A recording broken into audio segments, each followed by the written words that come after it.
Hello दोस्तों, मैं M R बाबू। स्वागत है आपका संघर्ष फ्यूचर क्लासेस में, जहां आप क्लास 8 के मैथमेटिक्स चैप्टर फर्स्ट को पढ़ने जा रहे हैं। इससे पहले एक वीडियो हो चुकी है जिसमें कि चैप्टर 1 में यूज होने वाले ऑल फॉर्मूलाज को ड्राइव किया गया है, ऑल फॉर्मूलाज को बता दिया गया है पूरा कॉन्सेप्ट के साथ। इसमें चैप्टर 1 का नाम है रेशनल नंबर। चैप्टर 1 का नाम क्या है? रेशनल नंबर यानी परिमेय संख्या। तो परिमेय संख्या क्या होती है तो पहली बात हो चुकी है। इसकी बात करना भी फिजूल टाइम को बर्बाद करना है। तो रेशनल नंबर को शॉर्टकट में बोला जाए तो रेशनल नंबर क्या होता है? जिसे पी बाई क्यू के रूप में लिखा जाए, जिसे पी बाई क्यू के रूप में लिखा जाए और Q not equal to zero हो, Q not equal to zero हो, क्या कहेंगे? रेशनल नंबर कहेंगे यानी परिमेय संख्या कहेंगे। तो पहले वीडियो में जो इसके जितने भी फॉर्मूलाज थे इस चैप्टर में यूज होने वाले उसको बना दिया गया, बता दिया गया है। अब पढ़ेंगे इस चैप्टर का प्रश्नावली को हल करेंगे। फिर वक्त बचा तो इसका फिर लास्ट में कुछ पॉइंट को पढ़ेंगे।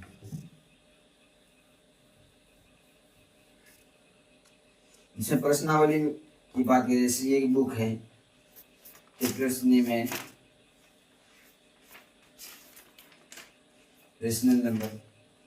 ये है क्लास 12 की सॉरी क्लास 8 की बुक है, जिसमें चैप्टर 1 है या अध्याय 1 है ना, परिमेय संख्या जिसको कहते हैं रेशनल नंबर। आज इसको पढ़ने जा रहे हैं, इसका प्रश्नावली पढ़ेंगे। इसमें एनसीईआरटी है और एनसीईआरटी में प्रश्नावली बस 1.1 दिया हुआ है, उसको पढ़ने जा रहे हैं। तो प्रश्नावली में कह रहा है, पहला क्वेश्चन ये है, पहले हम क्वेश्चन लिख देते हैं। क्वेश्चन है -4/5 इंटू 1 बराबर 1 into -4/5, 1 into -4/5 is equal to -4/5 दिया हुआ। और दूसरा क्वेश्चन क्या है इसमें? 13/17 into -2/7 is equal to -2/7 into -13/17। तीसरा क्वेश्चन दिया हुआ है, ये सब एक नंबर क्वेश्चन है। एक का 1, 2 और 3 के बाद 3 में कौन सा क्वेश्चन था? -19/29 इंटू 29/-19 इज इक्वल टू 1।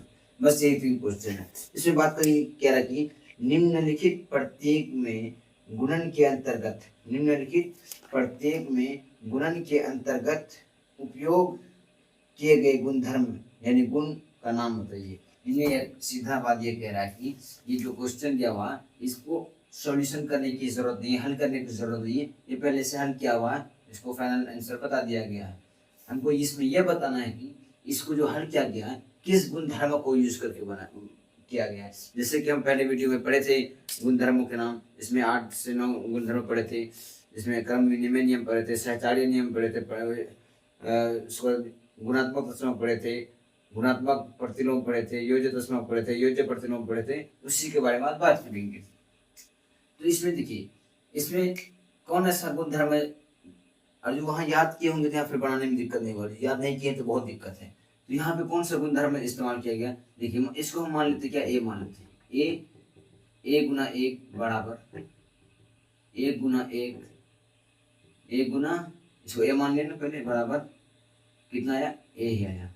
यानी हम कोई ऐसा गुणधर्म पढ़े थे, ए गुना ए बराबर ए, ऐसा कोई गुणधर्म पढ़े थे? जी हाँ, ऐसा गुणधर्म पढ़े थे क्या? गुणात्मक तत्समक पढ़े थे, गुणात्मक तत्समक यानी मल्टीप्लिकेटिव आइडेंटिटी पढ़े थे। इसमें क्वेश्चन वन ये है ना, इसमें मल्टीप्लिकेटिव आइडेंटिटी यानी गुणात्मक तत्समक पढ़े थे। गुणात्मक तत्समक किसको बोलते हैं? ए गुना 1 बराबर ए, यानी कोई भी संख्या को एक के साथ गुना करेंगे तो वही संख्या आ जाएगा। तो यहाँ पे एक को क्या करते थे? Multiplicative identity.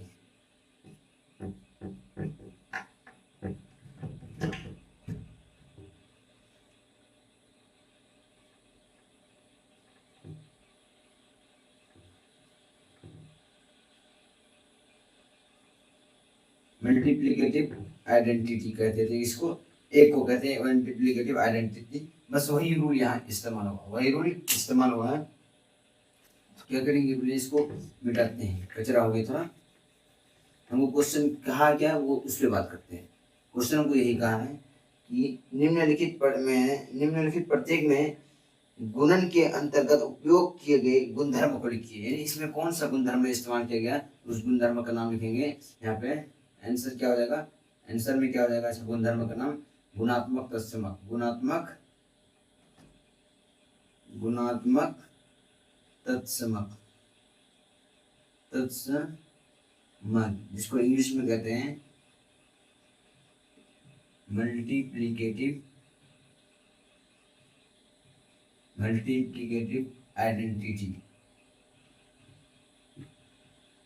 मल्टीप्लिकेटिव आइडेंटिटी क्या होता है? जैसे एक गुना एक की बराबर ए ही आया, यानी यहाँ पे एक जो है मल्टीप्लिकेटिव आइडेंटिटी कहलाएगा। ठीक है।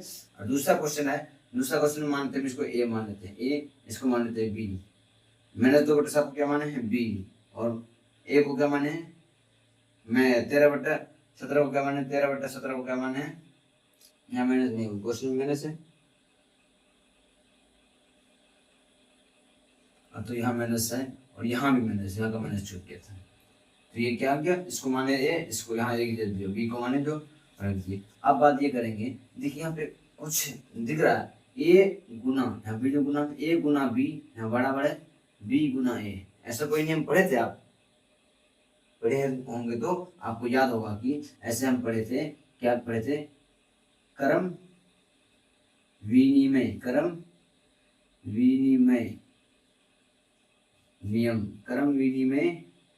नियम यानी पढ़े थे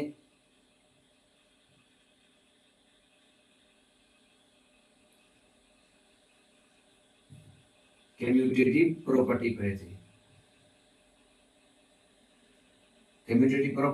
थे। जिसमें क्या हम पढ़े थे? ए जोड़ बी बराबर बी जोड़ ए, यानी क्रम का चेंजिंग हो रहा है।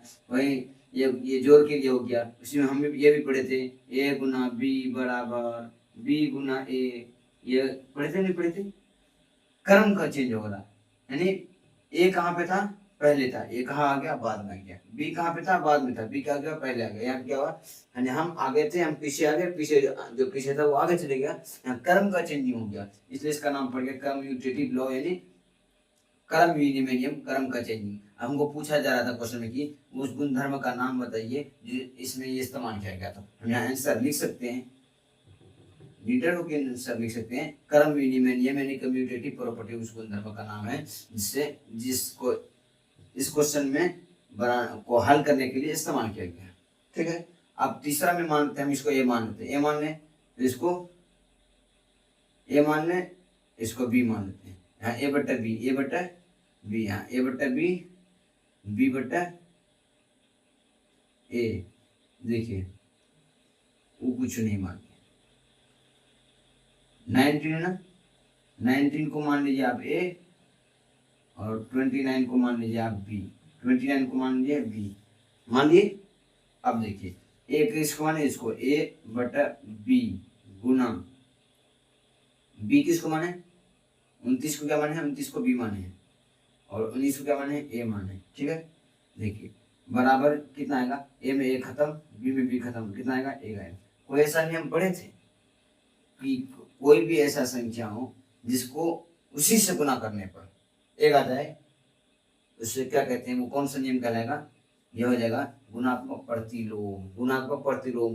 यानी उसका उल्टा करके कोई भी संख्या हो उसका उल्टा से गुना करेंगे तो हमेशा एक आएगा। और ये यहाँ हमेशा क्या आ जाएगा, एक आएगा, और यहाँ पे ये क्या आएगा, गुणात्मक प्रतिलोम, यानी हम इसको मिटा दें, इसको मिटाते हैं, गुणात्मक प्रतिलोम, गुणात्मक प्रतिलोम, इसको इंग्लिश में क्या कहते हैं, मल्टीप्लिकेटिव इनवर्स, मल्टीप्लिकेटिव इनवर्स, ये हो गया। या गुणात्मक प्रतिलोम किसको कहेंगे, इसमें, क्योंकि गुणात्मक प्रतिलोम को के लिए फॉर्मूला आता है a/b गुना b/a, यानी जिस संख्या से गुना किए थे उसी संख्या को पलट गुना किए और रिजल्ट क्या आया, एक आया, रिजल्ट एक आएगा, जैसे एक से एक खत्म हो जाएगा, बी से बी खत्म, रिजल्ट एक आएगा। और इस प्रॉपर्टी का नाम क्या है, गुणात्मक प्रतिलोम यानी मल्टीप्लिकेटिव इनवर्स है, जो कि इसमें यूज होगा। बस इतना ही था। अब दूसरा क्वेश्चन क्या कह रहा है, अब इसको साफ कर देते हैं, समझ में आ गया, कहीं और जो दिक्कत तो आप कमेंट। आप क्वेश्चन ये है, क्वेश्चन क्या है, क्वेश्चन पे थोड़ा सा भी वेट कीजिए। क्वेश्चन 2 नंबर के क्वेश्चन में लिखा है क्या, 1/3 1/3 इंटू 1/3 इंटू 6 इंटू 4/3 को इतना के रूप में लिखिए। इतना को 1/3 गुना 6 गुना 4/3 करा कि बताइए कौन सा गुणधर्म, बताइए कौन सा गुणधर्म की सहायता से आप इतना के रूप में अभिकलन कर सकते हैं। ये करा कि आप कौन सा गुणधर्म की सहायता से इतना को क्वेश्चन है, ठीक, इतना को इस रूप में आप लिख सकते हैं, ठीक है। बस कोई टेंशन लेने की जरूरत नहीं है। इसको मानिए ए, इसको मानिए बी, इसको मानिए सी, मान लीजिए सी मान लिए। अब इसको लाके यहाँ पे बैठाते हैं, इसको लाके यहाँ पे बैठाते हैं। पर ए और बी और सी मान लिया ना, ए कहाँ पे है, यहाँ पे है, तो इसका गुना है ना, गुना है, ब्रैकेट है ना, ब्रैकेट, बी कहाँ पे, अंदर में, सी कहाँ पे है, गुना, उसका गुना सी है ना, बराबर, यहाँ है ना। अब इसको यहाँ को है ना, यहाँ पे बराबर चिन्ह लगा दीजिए। अब इस पर आइए, यानी इस रूप में लिखना है ना। 1/3 को हम क्या माने हैं, 1/3 को ए माने हैं, ए कहाँ पे है, अंदर में, ब्रैकेट के अंदर में। और 6 को क्या माने हैं, बी माने हैं, 6 यहाँ पे दे दिए, ब्रैकेट 1 हो गया, तो गुना है। 4/3 को क्या माने हैं, 4/3 को हम सी माने हैं। अब ये बताइए, ए बाहर में, बी और सी अंदर में, फिर ए और बी बाहर अंदर में, सी बाहर में, ऐसा कोई रूल पढ़े थे? यानी ए गुना ब्रैकेट बी इंटू सी, ए गुना ब्रैकेट बी इंटू सी बराबर A bracket A Guna B into सी, ऐसे कोई रूल पढ़े थे? जी हाँ पढ़े थे। इसका नाम था क्या, इसका नाम था एसोसिएटिव लॉ,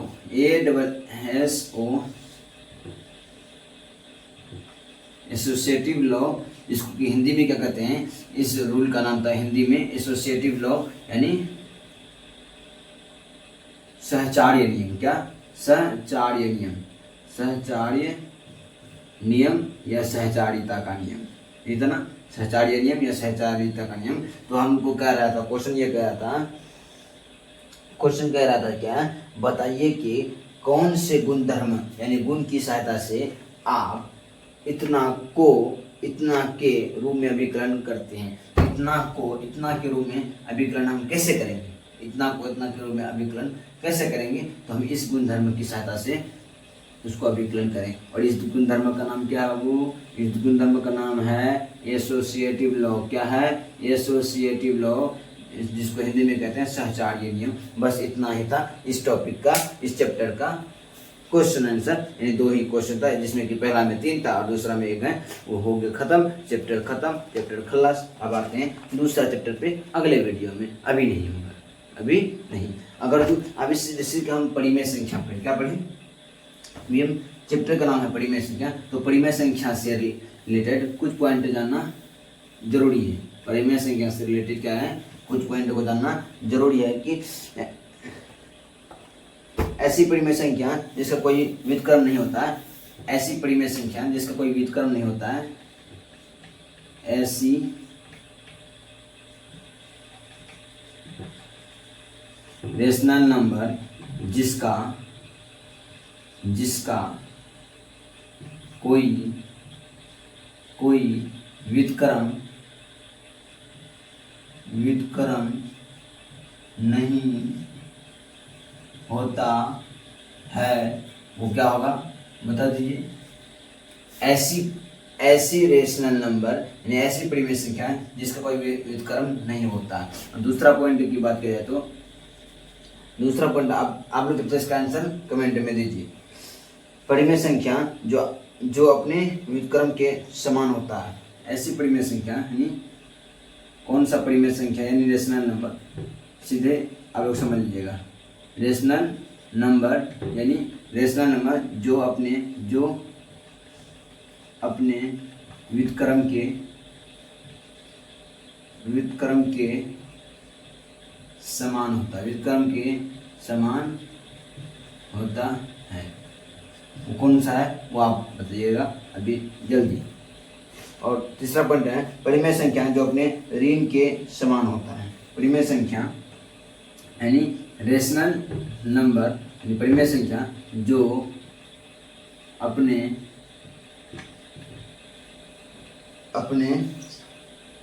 ऋणात्मक के समान होता, अपने ऋणात्मक के समान होता है। दो परिमेय संख्या का गुणनफल हमेशा परिमेय संख्या होती है, यानी एक पॉइंट ये है, स्टार बना लीजिए इसको। दो रेशनल नंबर का गुणनफल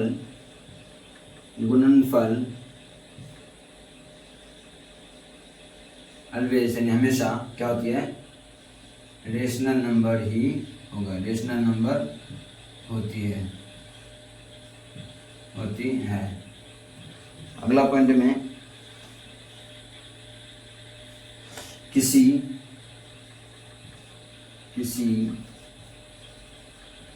धनात्मक परिमेय संख्या, धनात्मक रेशनल नंबर का व्युत्क्रम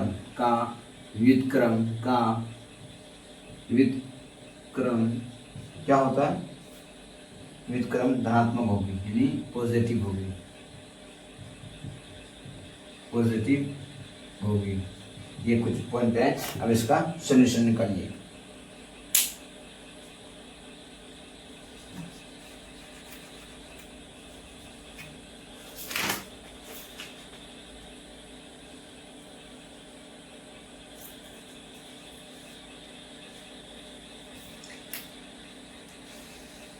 देखिएगा कि ऐसी रेशनल नंबर जिसका कोई व्युत्क्रम नहीं होता है, ऐसी रेशनल नंबर जिसका कोई व्युत्क्रम नहीं होता है वो कौन होगा, कोई ऐसा संख्या है जिसका कोई व्युत्क्रम नहीं होता है, बोलिए जीरो का उल्टा क्या होगा, जीरो का उल्टा जीरो, यानी इसका कोई व्युत्क्रम नहीं होता है।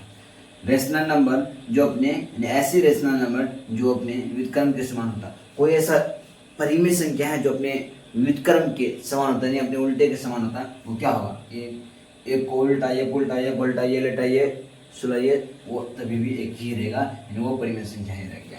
रेशनल नंबर जो अपने ऋणात्मक के समान होता है, ऐसा रेशनल नंबर यानी परिमेय संख्या जो अपने ऋणात्मक के समान होता है वो कौन होगा, जीरो, ना ऋणात्मक ना धनात्मक, या अपने ऋणात्मक के समान होता है, या ऋणात्मक बोले धनात्मक वो जीरो में ही रहता है। यानी जीरो क्या एक ऐसी परिमेय संख्या यानी ऐसी रेशनल नंबर है जो अपने ऋणात्मक के समान होता है, अपने ऋणात्मक के समान होता है। और दो रेशनल नंबर का गुणनफल ऑलवेज रेशनल नंबर होता है। दो परिमेय संख्या का गुणनफल हमेशा क्या होता है, परिमेय संख्या कोई भी ले लीजिए, 8 गुना -4 ये परिमेय संख्या है, और 32 -32 कैसे संख्या निकला, परिमेय संख्या। या आप ले लीजिए, इसको हटा दीजिए, -2 गुना -5 2 दूनी या 5 दूनी 10 माइनस गुना माइनस प्लस 10, ये क्या है, परिमेय संख्या है। यानी क्या है कि तो रेशनल नंबर का गुणनफल ऑलवेज यानी हमेशा क्या होगा, रेशनल नंबर ही होगा। किसी धनात्मक रेशनल नंबर का व्युत्क्रम पॉजिटिव होता है, क्या किसी धनात्मक रेशनल नंबर का व्युत्क्रम हमेशा क्या होता है, पॉजिटिव होता है। किसी धनात्मक रेशनल नंबर यानी परिमेय संख्या का उल्टा क्या होगा, हमेशा पॉजिटिव संख्या। जैसे कि 3 है, 3 क्या पॉजिटिव संख्या ना, किसी धनात्मक रेशनल नंबर है ना, इसका उल्टा कर दीजिए, 1/3 क्या निकला, नेगेटिव निकल गया ना, पॉजिटिव निकला। 5/4 इसका करा व्युत्क्रम कीजिए, उल्टा कीजिए, क्या होगा, 4/5 क्या नेगेटिव निकला, पॉजिटिव निकला ना, नेगेटिव ना निकला, नेगेटिव ना निकला। वही कह रहा है कि किसी धनात्मक रेशनल नंबर का व्युत्क्रम पॉजिटिव होगा, किसी धनात्मक रेशनल नंबर का व्युत्क्रम क्या होगा, हमेशा क्या होगा, पॉजिटिव होगा।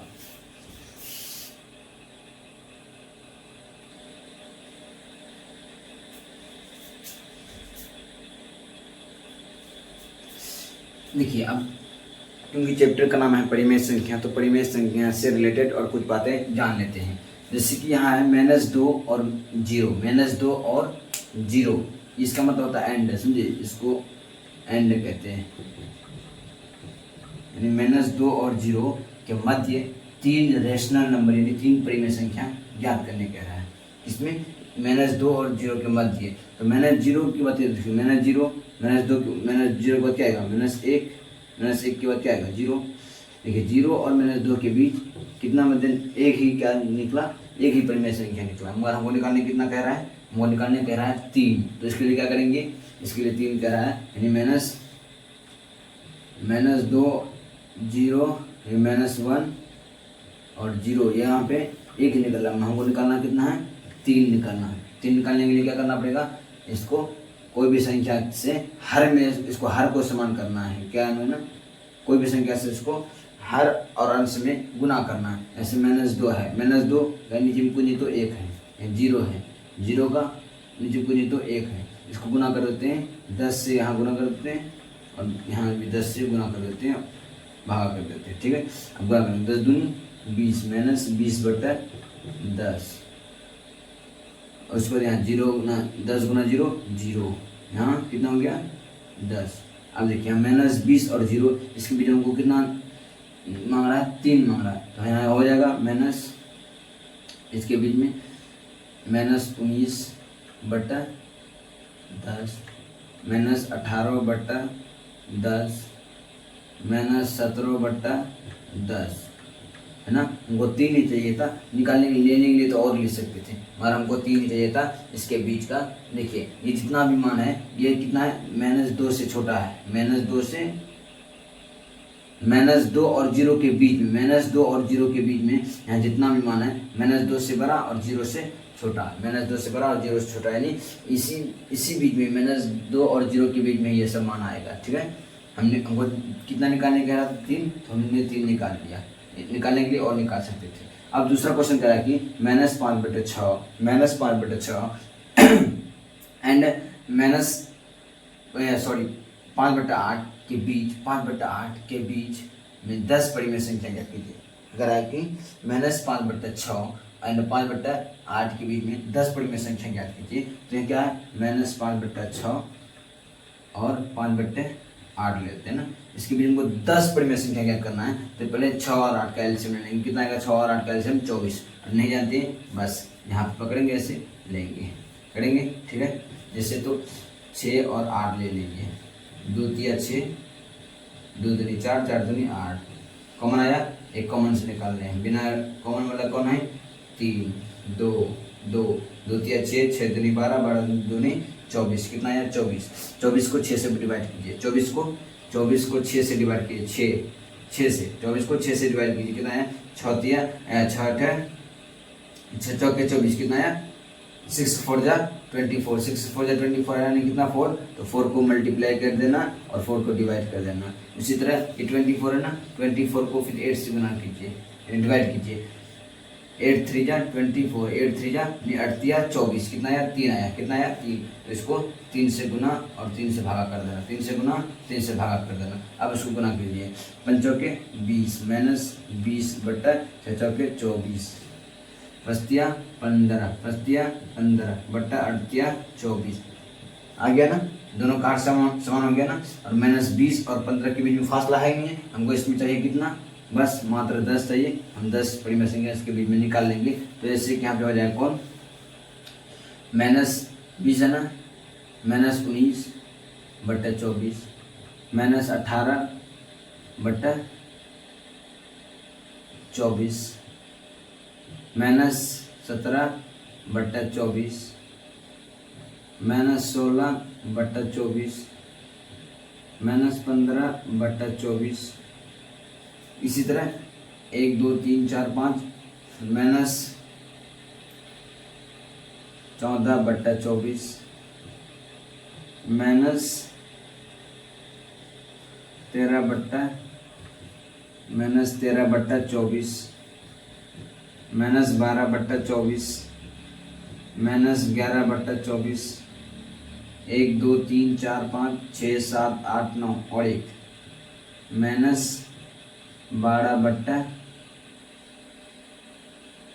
-10/24। इसी तरह जाने के लिए यहाँ 15/24 तक जा सकते हैं और हमको चाहिए कितना 10 ही चाहिए, यानी 14/24 तक जा सकते हैं। हमको चाहिए कितना 10 चाहिए। तो 1 2 3 4 5 6 7 8 9 10, यानी 10 परिमेय संख्या किसके बीच हो गया -8 और -5/6 और 5/8 के बीच 10 परिमेय संख्या ज्ञात हो गई। ठीक है, आज के लिए इतना ही। इस चैप्टर को बेहतर तरीके से पढ़ लीजिए, फिर इसके बाद नेक्स्ट चैप्टर आएगा उसको पढ़ेंगे और इसमें जितने भी फॉर्मूलाज बताया गया उस फॉर्मूलाज को यूज़ कीजिए, अपने से क्वेश्चन लीजिए और उस फॉर्मूला का यूज़ करके बनाइए ताकि फॉर्मूला आपका दिमाग में बैठा रहेगा। क्योंकि प्रैक्टिस मेक्स मैन परफेक्ट, एक आपको अभ्यास ही आपको पूर्णतः आदमी बनाएगा। आप जितना अभ्यास कीजिएगा उतना बेहतर होगा।